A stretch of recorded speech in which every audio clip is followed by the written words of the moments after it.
Hey, what's up, y'all? Welcome to episode 13 of the Bad Eye Podcast. I'm your host, Andrew, proud Torontonian, and to my knowledge, the first and only TERFERF, or trans exclusionary radical feminist exclusionary radical podcast host, because fuck those people and fuck their stupid bangs.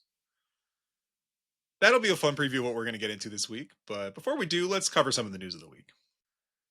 I want to start this week with the killing of two Israeli embassy staffers, Yaron Lachinsky and Sarah Milgram, outside the Capitol Jewish Museum on Wednesday night by a gunman suspected to be a 31-year-old Chicago man who turned himself into the police shouting, "Free, free Palestine."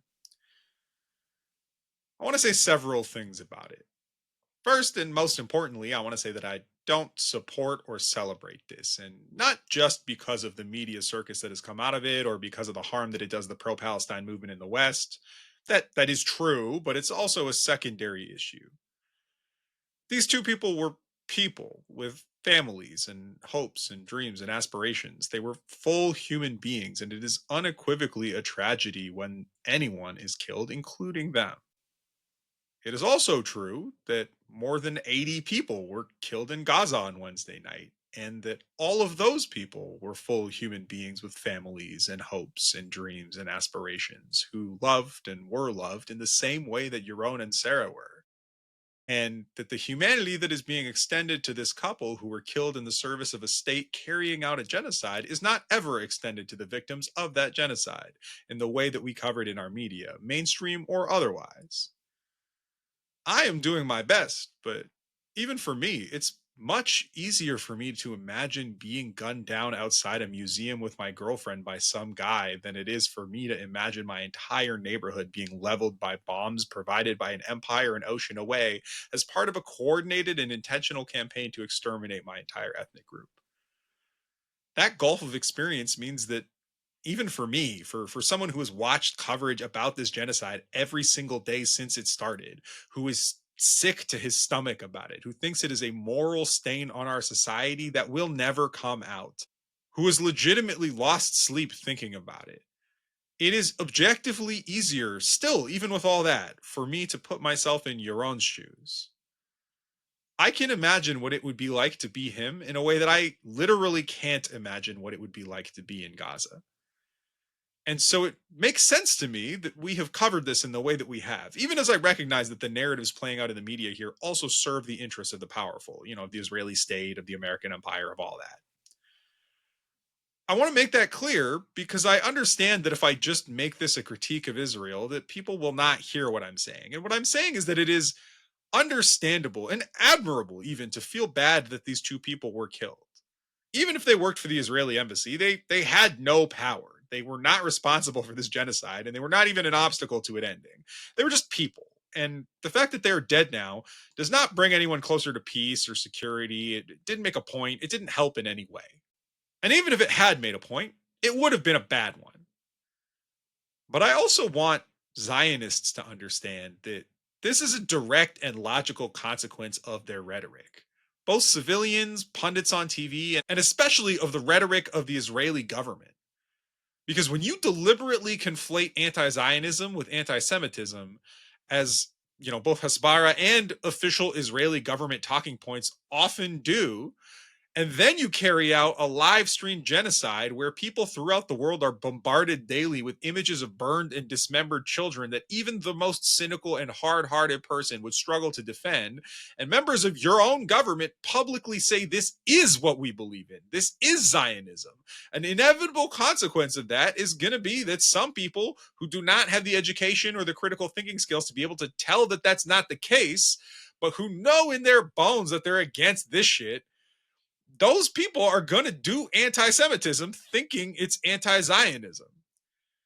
And in a country like the United States, where access to critical thinking skills is increasingly restricted and access to firearms is increasingly unrestricted, some of that anti Semitism is going to be violent. And let's be abundantly clear here. If you are a Jewish person in the diaspora, you feeling unsafe directly serves the interests of the state of Israel because they know that they're your state equivalent of a safety school and they want you to move there. So they have no incentive to do anything to prevent this. I want to be clear that, like, Just because that is true does not mean that the perpetrators of anti Semitic hate crimes are not responsible for their actions. If you are dumb and you do hate crimes because you can't tell the difference between Zionism and Judaism, that is on you. That's your fault. You did that. You shouldn't be doing that. But I also want Zionists to understand that there are a lot of dumb people out there, and that deliberately conflating Jewish identity with the existence of a state that is bombing hospitals and lighting babies on fire is going to make anyone who holds that identity less safe. And people like me pointing out that the baby murder is bad are not the reason why this is happening. On to our main topic this week. As I alluded to in the beginning, this week we're going to talk a bit about trans people and about trans rights more broadly. This is something that I've actually wanted to talk about for a while, but more topical things kept coming up that I wanted to cover first, and the issue of transphobia is unfortunately evergreen. But we're finally getting to it this week, so I hope you can forgive me if this is something you've been waiting for.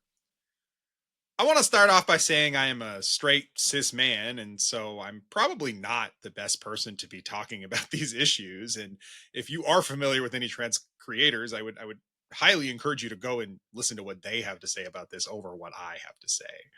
But on the other hand, maybe you're someone who finds the whole issue confusing or kind of gross and icky, and you might be inclined to write off like a blue-haired non-binary person talking to you about why transphobia is a real thing and the gender binary is made up. So I'm going to talk about it anyway. I want to say, like, we all have issues that we care more or less about, and that this is not an issue that's particularly emotional for me or close to my heart. And if you are queer or trans, maybe that upsets you, but I hope you'll at least appreciate that I'm trying to talk about it anyway.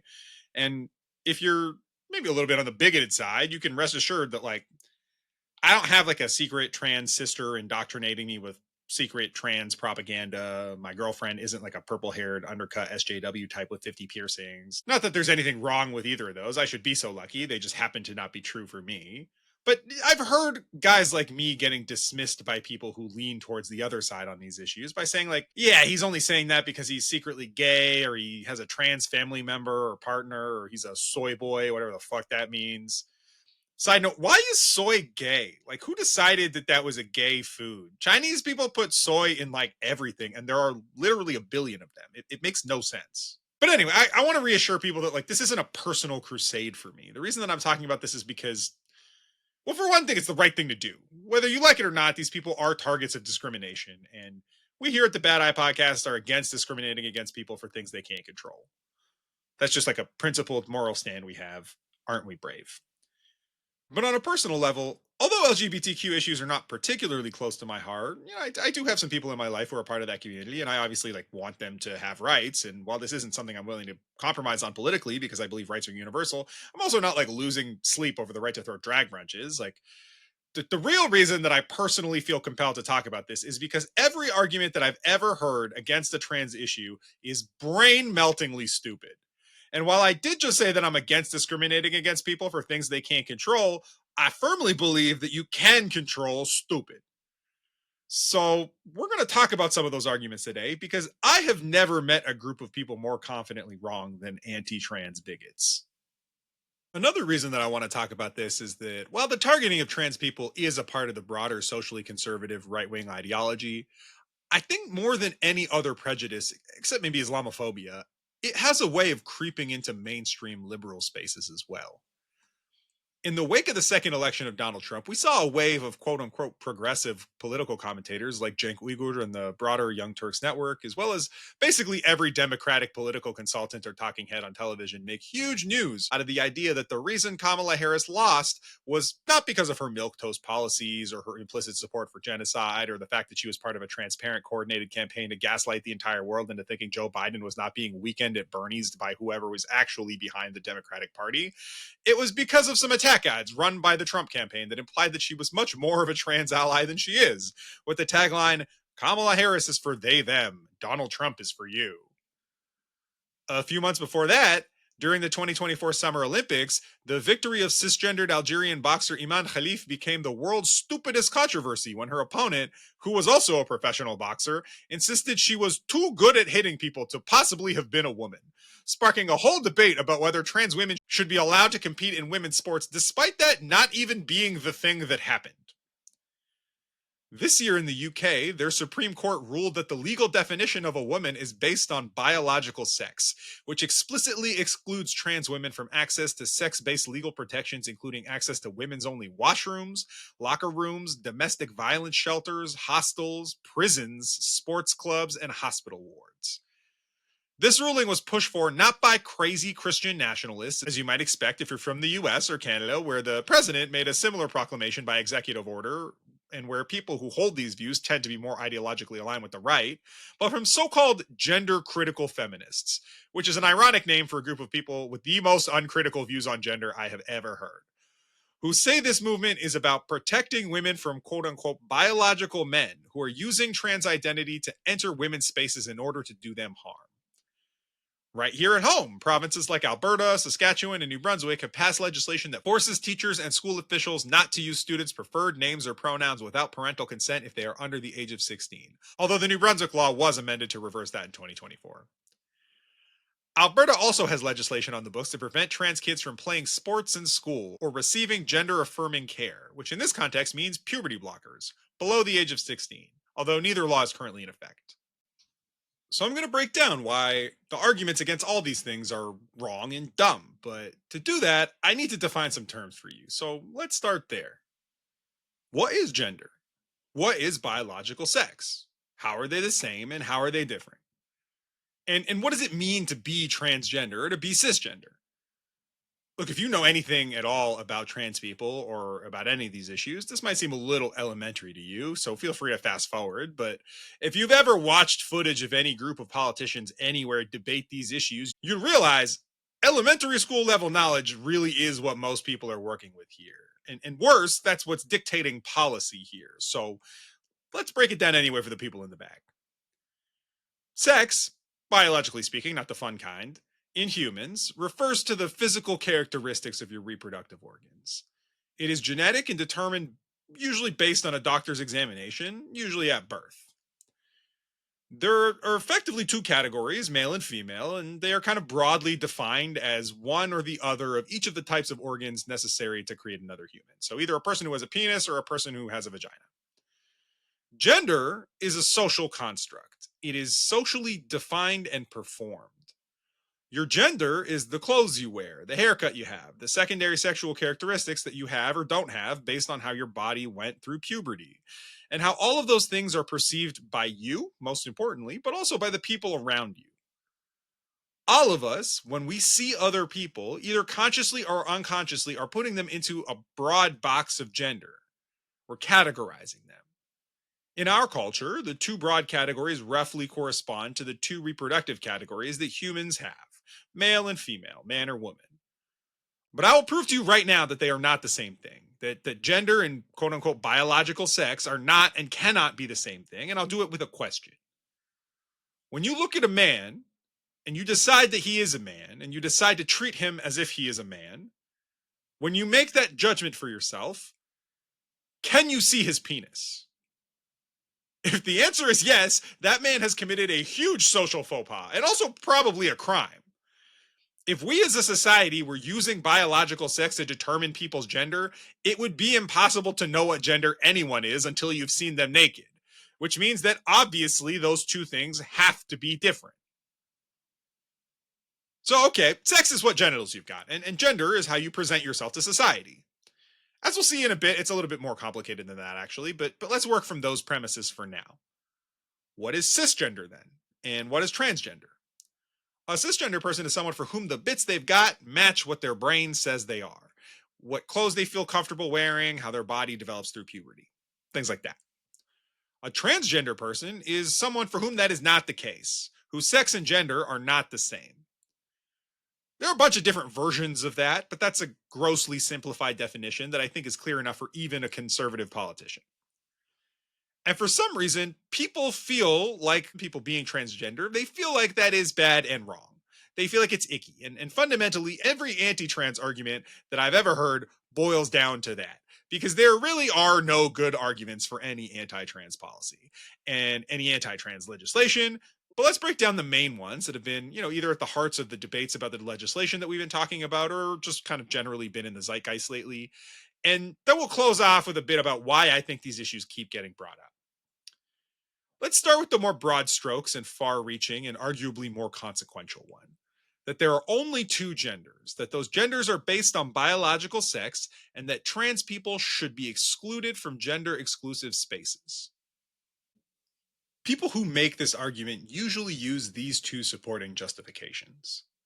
In the case of the kind of gender critical feminist crowd, they will say that men will use trans identity to sneak into women's spaces to prey on vulnerable women.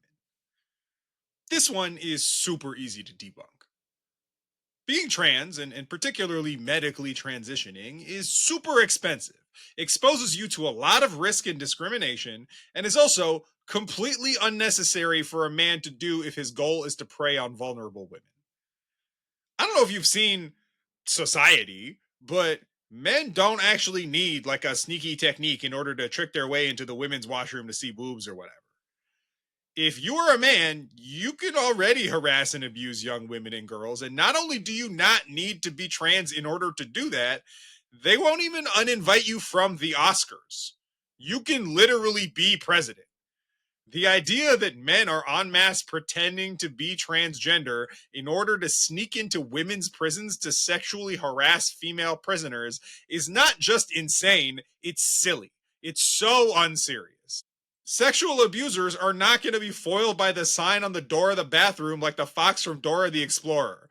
No serial harasser was going to walk into the women's washroom to sexually assault people and then got to the door and was like, damn it, if only I had some sort of disguise to get in there. On top of which, how would we actually police this, no matter how we legislate about it? Are we doing mandatory genital inspections at the doors of washrooms? Is there going to be like a hole in the men's room door you have to put your dick in like a key so it opens? I have yet to hear someone make a coherent argument for this that also actually has a plan for how to enforce it that's not, we're going to prevent some women from getting sexually assaulted in the washroom by having the cops sexually assault everyone outside the washroom. And I fail to see how that is better in any way. The other justification for this argument is science based, which is ironic because it usually comes from Christian conservatives who barely believe in science. The argument is usually that there are only two genders because gender and sex are the same, and you can dress up however you want, but we all learned it in school. If you have XX chromosomes, you're a woman, and if you have XY chromosomes, you are a man. They'll usually say it real smug too. They'll say something pithy like, science doesn't care about your feelings. And that is the one area where I agree with them. Science doesn't care about your feelings. Unfortunately for them, the people who are making this argument are making it with a seventh grader's understanding of biology. Nobody who has read a book since high school ever brings this up, because even if they know that they don't know the science behind it, they know science generally well enough to know not to talk about it when they don't know anything about it, because they are probably going to sound stupid. And they do. So I'm going to break it down. And look, I am not a scientist either, but I do have Google. And even some cursory research on this topic will tell you that the whole XXXY thing is a model that we use to teach this concept to children.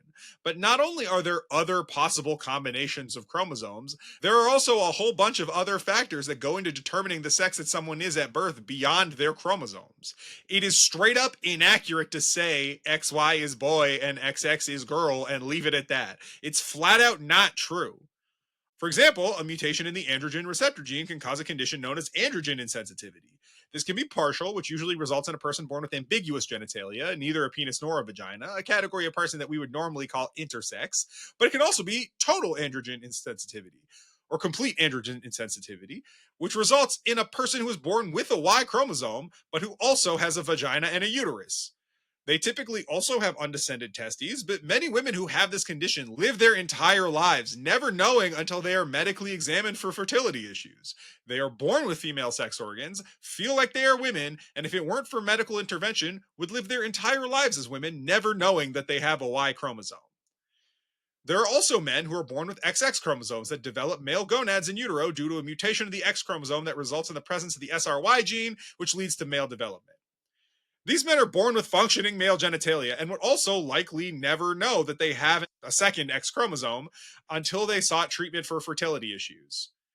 And those are just two of many different examples of groups of people whose chromosomes do not match their genitals according to the XX is girl and XY is boy paradigm. And we've barely even touched on intersex people with ambiguous genitals. These conditions are rare. They're certainly not the norm, but they are statistically significant enough that there are likely hundreds of thousands, if not millions, of people like this globally.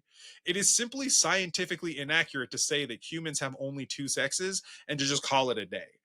The reality is that sex, like gender, likely exists on a bimodal distribution where most people are either normatively XX and born with vaginas or XY and born with penises, but many people exist in between those 2 points. And so, no, biologically, chromosomally, it is just not accurate to say that there are only two genders and that gender is the same as biological sex. That is a factually and scientifically inaccurate thing to say. And if you disagree, I'm sorry, but science does not care about your feelings. Just admit that people dressing and behaving in ways that exist outside your normative ideas of gender makes you feel squishy inside so that I can tell you that I don't care about that and that you need to get over it. Because legislating, deciding actual government policy that impacts people's lives based on science that you learned when you were in the 6th grade and never thought about again is not only bad policy, it's outright stupid. It's stupid. And what we're actually doing is legislating based on your weird, squidgy feelings that are also stupid. Just please stop making it about science because you don't understand what the words mean. So that's the whole there are only two genders argument. Let's talk about sports. For some reason, this is a wedge issue. People really care about whether trans people, and especially trans women, play sports. I am not a huge sports guy. I like sports as much as the next guy. Okay, maybe I like sports a little bit less than the next guy. I had a Star Trek dad sue me, but I get why people enjoy it. But I gotta say, like, the degree to which people care about this one is legitimately confusing to me. From a policy perspective, the idea that any government gives a shit who plays middle school soccer is insane. That's a school board level issue at best. Realistically, I think it should be probably handled at the league level. It's silly to me that there are national debates about the sanctity of the level of competition of a game for children with no stakes. It genuinely baffles me. But let's pretend that we're talking about something that actually matters and entertain the argument against trans people playing sports. And by trans people, I really mean trans women, because nobody ever complains about trans men playing sports, even though there are sports like shooting where women do have an unfair biological advantage over men. The argument against trans women playing sports with cis women is usually that trans women have an unfair advantage due to their quote unquote biological maleness, especially if they experienced male puberty. And there's some merit to that in the sense that someone with male gonads who did go through male puberty likely has higher bone density, increased capacity to grow muscle, larger lungs, and other advantages that can aid or increase athletic performance than someone who didn't. But here's the thing. Sports is not like a perfectly fair level playing field between biologically identical players.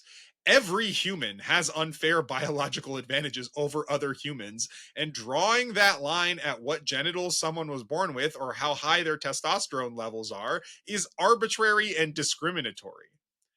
Cis women, and incidentally, cis men, also have testosterone, and the levels of it in their blood vary widely from person to person. There is a reason that everyone in the NBA is over 6 feet tall. Most men are not that tall, and the sport itself selects for genetic outliers. On top of which, it's not even a given that a trans woman, even one who just went through male puberty, is just going to be inherently stronger and faster than a cis woman. I like combat sports. There are weight classes in combat sports, and those weight classes exist for a reason.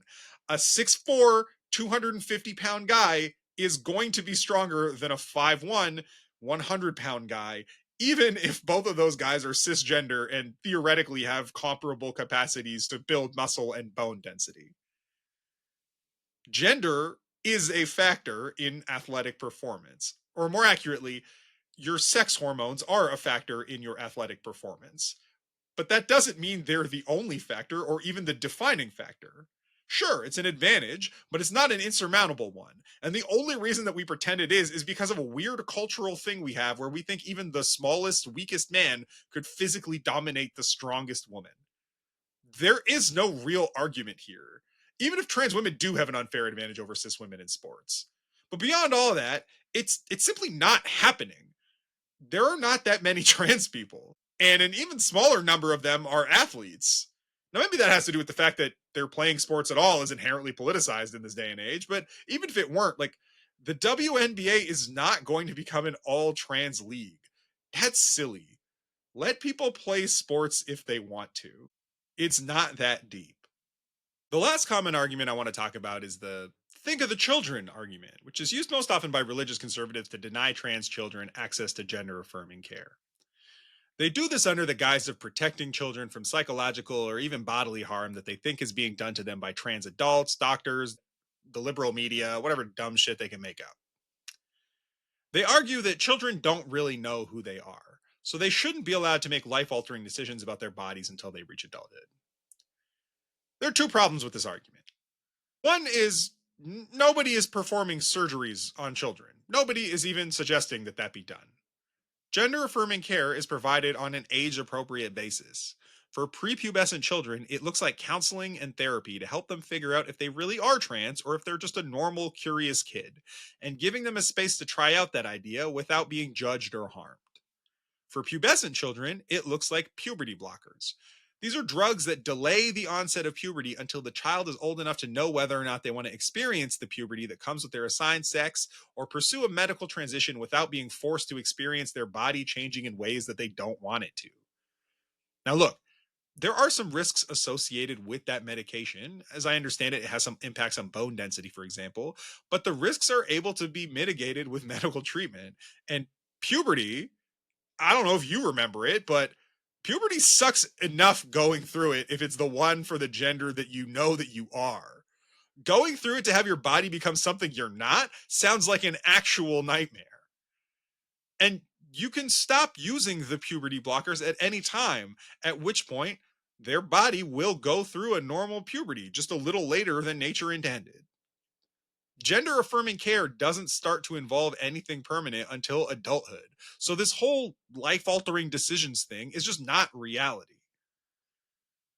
The second thing that's wrong with this argument is the whole notion that a child is not old enough to know their own gender unless the gender matches the genitals that they have. If you think that and you're cisgender, I would ask you, did it take you until you were 18 years old to know whether you were a boy or a girl? Because I knew in kindergarten that I was a boy. And if you had told me I was a girl, I would have told you that girls are gross and they have cooties, and I don't like how they keep chasing me around the gym. So I'm definitely not one. And I would have been certain about that.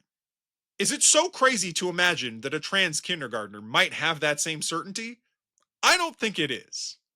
These arguments are made to scapegoat trans people, to other them, to create a permission structure for their eradication from public life. And part of that is absolutely a part of the social conservative agenda to enforce rigid gender roles on everybody. Trans people challenge those norms by their very existence and give permission for cis men and women to behave in ways outside what these, I'll generously call them traditionalists, deem acceptable. But crucially, these arguments are often deployed also cynically by the powerful, regardless of their underlying social ideology, because they are a useful distraction.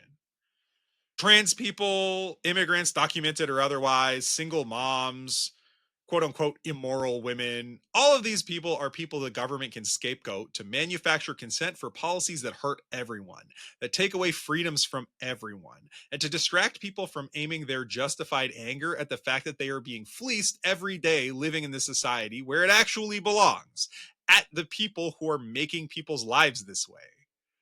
Your boss that fucks you over and underpays you is almost certainly not trans. The head of the corporation dumping toxic waste into your rivers, pumping poison in the air, the politicians dropping bombs on babies, the billionaire stealing your democracy.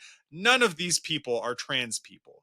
None of them are undocumented immigrants. None of them are powerless.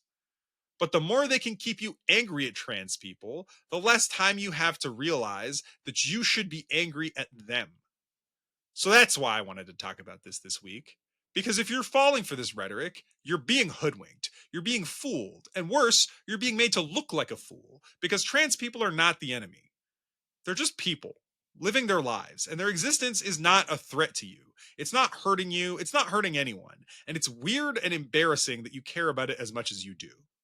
There are much more important, much more actually dangerous things to care about. Maybe start with those. And I think we'll leave it there this week. But before we go, this week's media recommendation is the website musicleague.com. If you like songs and your friends like songs, you can start a league where each week or however long you want to give people, you and your friends pick a song based on a prompt or theme. And Music League will make a Spotify playlist out of your picks and let you vote on which ones you like the best. A good friend of mine started one a few weeks ago with a bunch of her friends, and we've been having a ton of fun with it. So that's my recommendation for the week. Start a music league with your friends. As always, a huge thank you for listening. A huge thank you to Saz Jazz Paris for allowing us to use his music. If you liked what you heard and you'd like to hear more, you can give us a like, give it 5 stars, subscribe, hit that notification bell, build a ziggurat in our name, whatever feels right to you. If you've got anything you'd like to hear us talk about on the show, do send us an email at submissions@badeyepodcast.com. That's submissions at BADEYEPODCAST.com. Until next week, I have been Andrew, and you have been listening to the Bad Eye Podcast. Be easy, y'all.